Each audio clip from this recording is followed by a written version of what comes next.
All Century 21 real estate offices are independently owned and operated. Hi, I'm Jackie Ruddy, broker Century 21, Jack Ruddy Real Estate. Welcome to the Real Estate Roundtable on 94.3 FM The Talker. I'm here with my husband, fellow realtor, Pat Devaney. Good morning, Jackie. How you doing today? Very good. How are you? Not too bad. We have with us, and he is an old pro. He's been here before, Don Fish. Not old in the sense of age. Well, I'm there too. No. From Cooper, formerly Friedman Electric on Wyoming Avenue in Scranton. Hello. Good morning. Hi, how you doing? I'm glad to be here. We're glad to have you. We're here every Saturday at 11 a.m. and Sunday at 11:30 a.m. where we talk real estate. We have a full-time real estate office with many relentless realtors. We have been guiding, assisting, and advising clients in real estate matters for 50 years. During the week, feel free to email us with any questions you have at questions@jruddy.com. That's questions@jruddy.com. Or you can give us a call at 570-344-6724. And when you're at jruddy.com, click on the webcam tab. We have a webcam on a roof looking at Dunmore Corners, and you can see what's going on at the corners. This time of the year, the weather is interesting.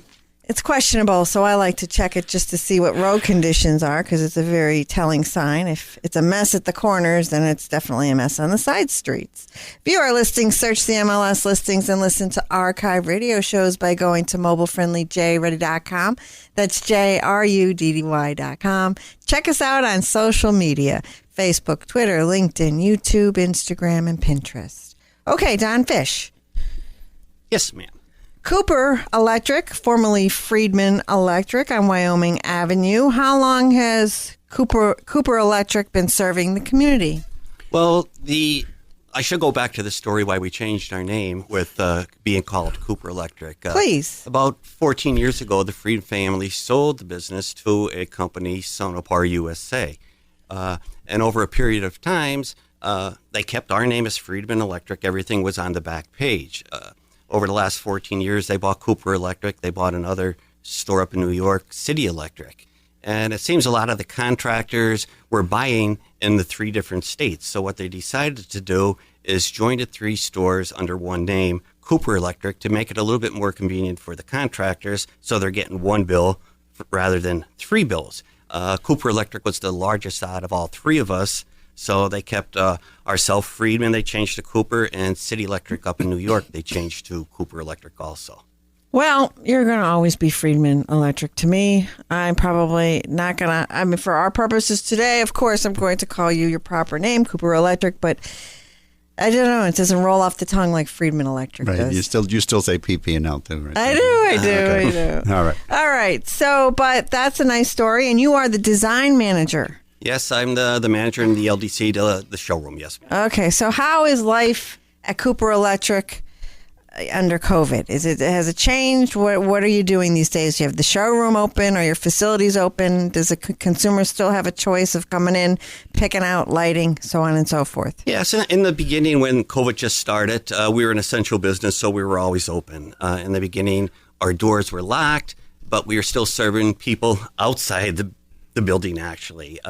As things got better, our doors are open now. The only thing we require is you wear a mask, and we social distance at the counter or in the showroom. So people are welcomed in the store. They have a really great showroom. When you go in there, you still have all the lamps and everything hanging, and yes. I didn't know there were so many doorbells and bathroom fans and all different kinds of light bulbs and light fixtures. Really is. Things have changed. There's no more squiggly light bulbs anymore. Yes, I just found that out when I went to change a light bulb in the house, and so we would interchange. We would have the incandescent light bulb. Right, the incandescent, we would have the squiggly ones or the compact fluorescent. So, yeah, we have vanities, so we would mix them. So I was at my squiggly bulb. This is how I call it. This is the technical term in the Devaney household. Well, we would know what you're talking about if you came in and said a squiggly bulb. So. This is what I do. I call it squiggly. Yeah, no more squiggly bulbs. No more squigglies. I was so disappointed. Why not? Why not? Well, your LED bulbs are more energy efficient. I mean, that's basically and more expensive. Well, the price is constantly coming down. Okay. As they're out there longer, the price keeps on dropping. And they last longer, right? A lot longer. A lot longer. Yes. So, right. Okay. So that's that. So, all right. last week we had a interior designer on our show, the last 2 weeks. And so one of the things that he mentioned during the shows was that lighting's very important for the room and the look of the room, and it should be 3-layered. So it's supposed to, have the overhead, the task, and the accent. We didn't really talk about that and the meaning of that, but here you are, our manager, our design manager from Cooper Electric. Please let us know how we do that in our different rooms throughout our homes. Well, it depends on really what room you're talking about. I mean, again, you have your standard light that you want the room to be lit up when you're in there, cleaning and all that. You have task lighting in your kitchen, your under cabinet lighting. Again, with your general light, when you're at the counter preparing a meal and all that, the back part of your kitchen cabinet is still dark. So putting under cabinet light in there brightens your whole work area for your task lighting. And then the other part would be decorative, if you want some decorative lighting in there or mood lighting. Okay. A lot of times we're asked by people who want to sell their homes, what can we do to enhance the appeal of the home? Oftentimes realtors will say, give it a nice new fresh coat of paint. That's the easiest, most inexpensive way to appeal to the masses. If right, people, a nice neutral, right? Not right, red. not blood red, no. Right, fire truck red. Okay, so, but I think lighting is just as important, if not more important, for a room. You can paint it, you can go in, turn the light on, and it could still look like a cave. Yeah, well, lighting is a little bit more difficult if you're selling your house, okay? Because depending on how much money you want to put into it to do the lighting. I mean, it could be an expensive thing to sell the house. An easy way of updating it is if you have recessed lights, changing some of them over to LED lights. I mean, a lot of the new LED lights that you could put in recessed fixtures now have different color temperatures. When you have an LED bulb, years ago when they just came out, you were able to buy them in different colors. They call it Kelvin temperature. The lower the number, the softer the light would be. Like a 27K bulb is more like an incandescent bulb. It has a little yellowish effect to it. And then as you go up with your numbers, the light keeps on getting brighter and brighter.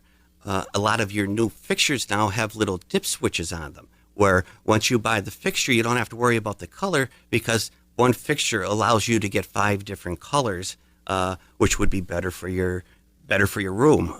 When people come down into the showroom to try to show them what I'm talking about, I always take the fixture. We have a lot of them set up as samples, and we rigged up a little thing where I put it by my shirt, and especially like today, I'm wearing a red shirt. Every time you turn the dip switch to a different color, your shirt changes to a different color. So it makes it a lot easier, a little bit more appealing now, and less complicated on what type of bulb or what color bulb I should buy. Well, I can't tell you how many times someone comes home with the wrong color bulb, like cool white. Who's she talking about? I hate. Who's she talking? I think it's you. Me? I don't like that cool white. I can't stand it. I'm glad you explained the K's. What the K is? It's the Kelvin. So the lower the number, the warmer it is. The warmer it is. When you start at 2700K, which is the warmer, and then I'll go up to a 5,000. Okay, 5,000.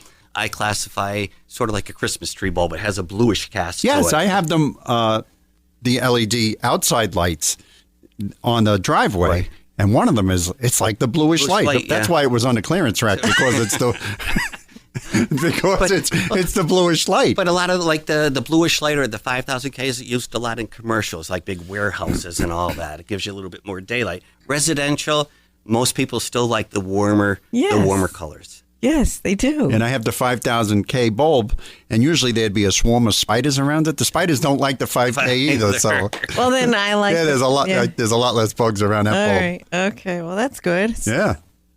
That's It does look blue, though. That's right. You look outside, it looks bluish. You would never think about bugs when you're buying a light bulb. No, right? I usually think about price. But you guys, your prices on the LED bulbs were very reasonable. They had a rack when I was down there. I haven't been down there in a few months. Well, actually, before all of this, you guys had a rack down there with the LED bulbs, and you had a good price on them, and I grabbed a bunch of them. The prices on LED, the longer they're out, the price is constantly going down. They're not going up. When they just came out, they were very expensive. I mean, things that used to cost $50 and $60 4 or 5 years ago when LED just came out are probably $15, $20 right now. So they've gone down a lot.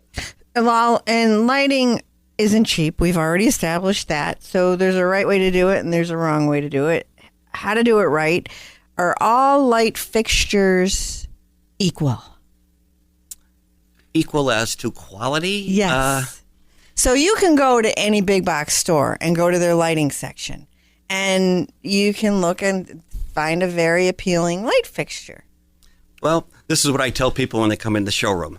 You get what you pay for. There you go. I mean, and basically in anything that you purchase, there's always a reason why one's $100 and another one's $25. So there are different qualities. Yes, they definitely are. Okay. So how does someone enhance their home, their life with lighting? How can they do that? They can do it by layering. I would say it depends on where you're going. Interior, yes. Interior, it's layering your different lights and all that. The exterior of your house, you have landscape lighting. Your house could be as dark as night. I don't like that. No, you add a couple landscape lights out there. Your house looks gorgeous at night rather than not even seeing it from the street. I think one time you talked about kits. Do you still have kits available? Yeah, we still have, if people are interested in landscape, we have a demo kit, basically. We let people take home where they could play with it to, how can I say, see what you're getting before you purchase. I mean, when people come into the store, everybody has their own theory on what things they want done and how they would like it to look. So what I like, you might not like. So taking the landscape kit home, we let people take it home for a week or so just so you could play with it and all that. You get to put spotlights on your house. You put them in closer, you get a grazing effect. You take it out farther, you get a washing effect. And the same with your trees. So you get a little idea on what it's going to look like before you purchase the material. Okay, so I've seen it all where people are focused on their trees or their property. And you're right, it's an individual opinion. Oh, yeah, definitely. And landscape, the biggest thing in landscape, when we talk about people, they think they need so many lights. And landscape, in my eyes and most people, the less you have, the better it looks. I mean, we were taking a walk, me and my son, we were walking through the neighborhood, and we noticed somebody had one of those landscape lights, the floodlights out in front, and there was a big tree in between the light and the house. And I walked past and I remarked to my son, I said, oh my God, I said, that looks horrible. I said, because there's this big shadow, there's this big part, so like you say, move them around and figure out where. But the tough thing with lighting is once you set it up, I mean, you got wires run to it and everything. It's really tough to move around, though. No, that's where the kit helps you. You know where the light is going to go before you have somebody come in and run the wires and put a light down. And then all of a sudden you say, boy, I wish it was closer to the tree and all that. So the kit, it's a little battery pack. You need no electricity or anything like that. You could put the light right underneath the tree. You could take it back 3 feet from the tree and get the effect that you're looking for. So again, when you purchase, you know where that light is going to go. How about the deck and patio? Are there any lighting ideas? I mean, technology has really come a long way in terms of lighting. Well, the steps, they have a lot of new product out when you could do your steps and all that. The problem that we're finding on a lot of porches are they're using a lot of the vinyl, the PVC. So it's hard for electricians to get wires to do the correct, like a small little light on your railing more or less going around. With the PVC, it's hard to get wires to a lot of the places. That's the biggest problem. Okay. Now, in the bathrooms, there's a right way to do lighting and there's an incorrect way to do lighting. So at the vanity where you're going to be spending time getting ready, there's do's and don'ts there. Yeah, the do's and don'ts is basically, like you were saying earlier, layers of lighting. In a bathroom, your best lighting is from the top and from the sides to combat both. I would say most places aren't done that way. Right. I mean, again, it could be a cost factor. There could be a lot of different things, and people don't know when they're actually buying lights what you have. Usually when people come in, they have a outlet box above the mirror. that's all they have. So you got to get the best lighting, the one that's going to give you the most lighting from up above the mirror. And so, ideally, optimally, the lighting should be on the sides of the mirror? The top and the sides. That would combat the shadows, especially for the girls putting makeup on, the shadows underneath the eyes and underneath the nose and all that. But going over the top is a decent light. It's a decent light. We have lights everywhere. We do. That's good, though. And you can turn them off. Yeah, but if you don't need them, you don't turn them on. One thing you had talked about last time you were here, and I actually went out and bought it after I came down and bought it from you, was the LED, like, what did you call them? The pancake lights? They look like a paper plate. They look like a paper plate, and they throw off so much light. You don't have to do any major construction. Go ahead, explain it. Well, it's a surface-mounted fixture. It's probably 6 inches in diameter. It mounts to the box real easy. It's an LED fixture, so you're using next to nothing, and the light output that you get is fantastic. It was amazing. Yeah. It transformed. We had this little room, and it had this cruddy old fixture with the plastic lens on it that, you wasn't throwing out any light. We took that down, and I put that up, and it transformed the room. Yeah, and it wasn't expensive. No, they're not. Like I say, the price keeps on going down.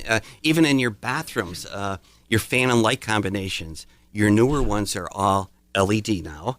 And the biggest factor in bathroom fans nobody ever thought about, say, 6-7 years ago, was how loud they were. I mean, years ago, you used to buy a fan just so it was big enough to do the bathroom, but you never cared about the noise factor. The newer fans that are out now, there's a couple that give you a little green light that you can look up to see if it's on. That's how quiet they are. They go by zones again. The lower the zones, the lower the noises from the motor and all that, where years ago, all your fans used to be 3.5 and 4 zones, which you were able to hear your fan going. A lot of the newer ones now are 3 zones, 9 zones, where you can't even hear the fan operating when it's on. We have a new tone light fixture in the bathroom. It's a combination of fan, electric heat. It's got the light and a night light. So it's got the 4 switches, but it's got the heat in it. So it's wonderful. You put the element, we have to change every year or two. I got the element from you last time, but it warms up the bathroom instantly. It's really something people should consider. Well, they're great for this time of the year. Oh, I mean, that's do I turn the heat on or don't I turn the heat on? That's most of the year around here. Yeah. Well, when you go into the bathroom and you don't have your heat on yet, you can turn that fan, the heater on. It'll make your bathroom a little bit toasty. You don't have your whole house being heated just for the bathroom and all that. So, yes, they're still popular. And when you leave, you just turn it off. Yes. But we use it in so many different ways. I mean, it's a regular light, and then at night it's the night light in all the bathrooms, because we have them in all the bathrooms. And the fans. Right, so the fans. And so I like that. And then we have the lighting over the vanity, and then we have the light in the shower. Yes. I don't know how people could shower without a light. I mean, that is an absolute must for me. So in all our showers, we have the light. Well, even they got better. I mean, you think you have light in there. They came out with a lot of new lights that you could put in your shower that you have actual light in there now. Where before you used a recessed fixture and it had light. It's something better than nothing. But right. Like right now, they're great. They're fantastic for the shower. Okay. And you have all of these on display. Most of them. Right. Most of them. Or a phase, something very close to it. Right. And the difference between going to your place and the big box store is, if I'm up at the big box store and I have a question about an LED pancake light, they're going to send the guy over from plumbing or maybe from outdoor to answer my questions. And they don't know. They don't know. When I come to you, I've been down to your place many times and I've talked to you that you have the expertise and you've been doing this for, I don't want to say how many years, but you've been doing this for a long time. So you know everything. And you're a local business. Well, we don't know everything. Yes, we try. You know a lot more than I do. We try to educate people. Our theory is we like to treat people the way we get treated when we go to a store. If you have questions, answer the questions and educate the people so they can make an intelligent decision on their house. All right. Don Fish, Lighting Design Center Manager. How does someone get in touch with Cooper Electric, formerly Friedman Electric?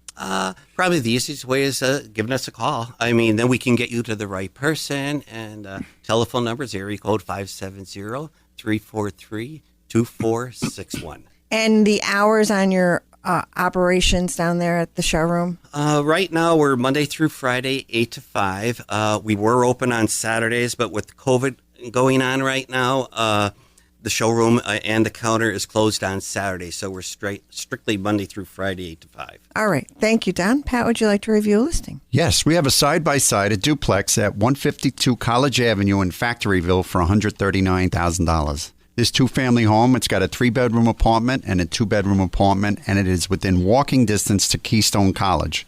This home has good income. They have leases. All the utilities are separate and paid for by the tenants. There's plenty of off-street parking, and it has low taxes of only $2,100 a year. You could live in one side and let the rent pay the mortgage. That's a duplex at 152 College Avenue in Factoryville for $139,000, and that's listed by Gail Lewis of our office. Thank you, Pat. Buyers are still motivated despite pandemic challenges, and this is from the Pennsylvania Association of Realtors. The new home buyer insights from Bank of America found that 89% of potential buyers are still inclined to purchase their first home. That's good news, right? Yes. And for many buyers, the pandemic has led them to want to buy sooner. As more people continue working from home and spending more time in their properties, they want access to outdoor space, and that was the top feature wanted, followed by high-speed internet and strong cell service. More than half want an updated kitchen. They want to be close to essential businesses and recreational activities. But what's holding them back? Money. It's always money. 62% said the price of homes, they're expensive. 48% said high rent costs won't allow them to save money that they need. And 30% said they are still saddled with student debt. Yeah, student loans. So when they do decide to make a purchase, more than 3/4 said their down payment will come from savings, while 24% said a second job will help pay, and 19% said assistance programs. 7 in 10 buyers said they will need assistance to save for a down payment. 80% said they need help understanding how much they can afford when buying a house. And that's essential. That's where Century 21 Jack Ruddy Real Estate comes in, because we have the experience and knowledge, and our realtors will help you find a home and buy a home. So it's break time. We'll be back in a short bit with more Real Estate Roundtable with Century 21 Jack Ruddy Real Estate on 94.3 FM The Talker.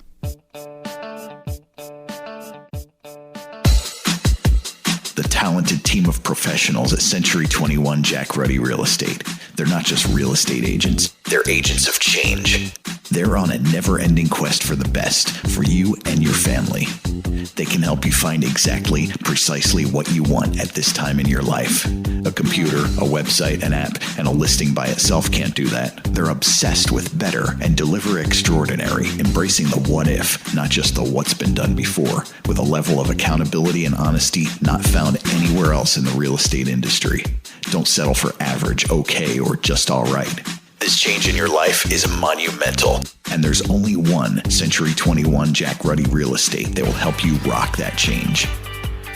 Call 570-344-6724 and visit jruddy.com, JRUDDY.com. Each Century 21 office is independently owned and operated.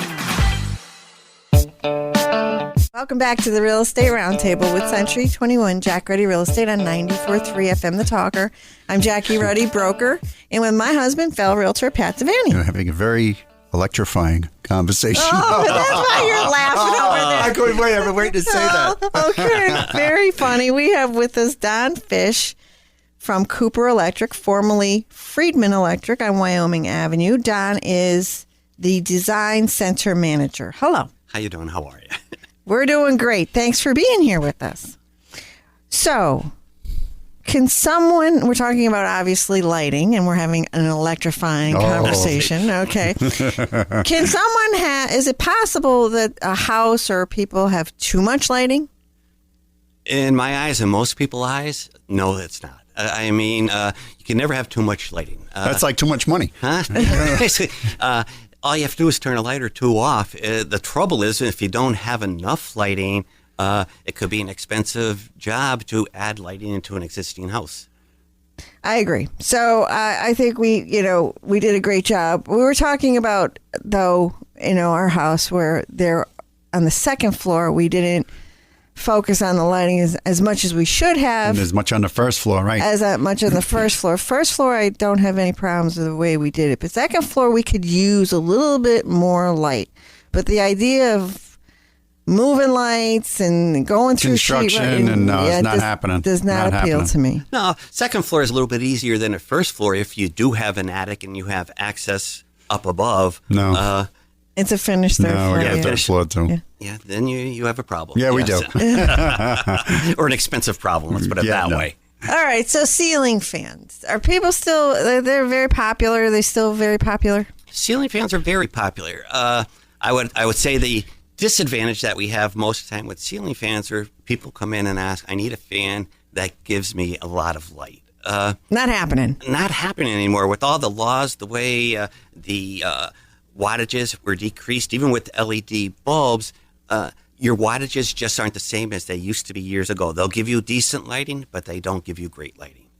Okay, so what do you recommend in situations like that?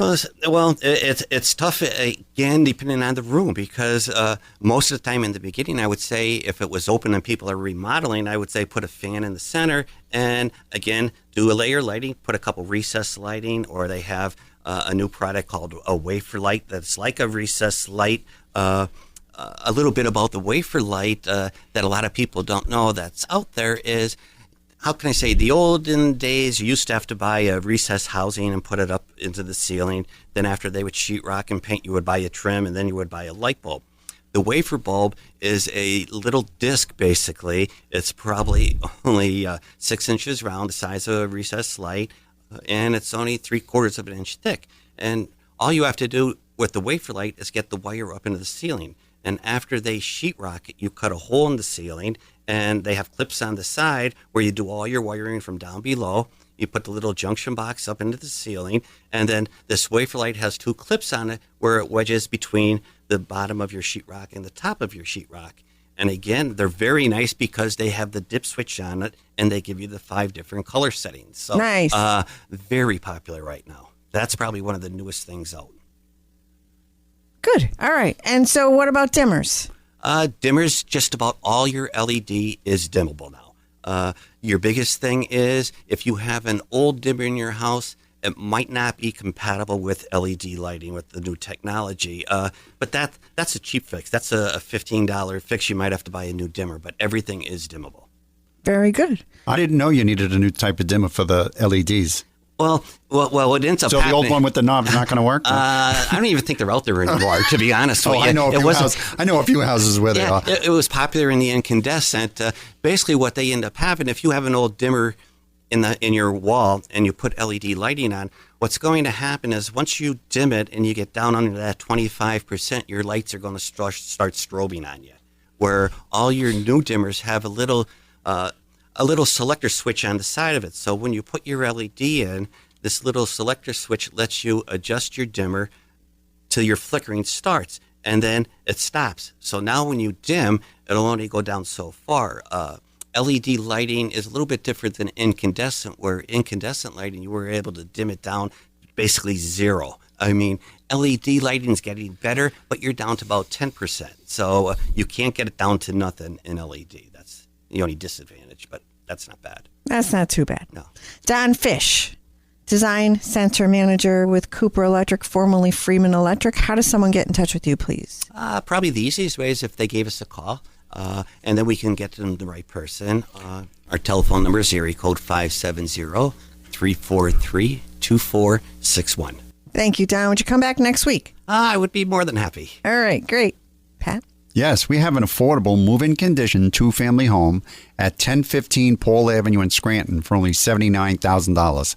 This home has 2 two-bedroom apartments. It has off-street parking, covered front porches. The home has newer wiring, newer heat, and a newer roof.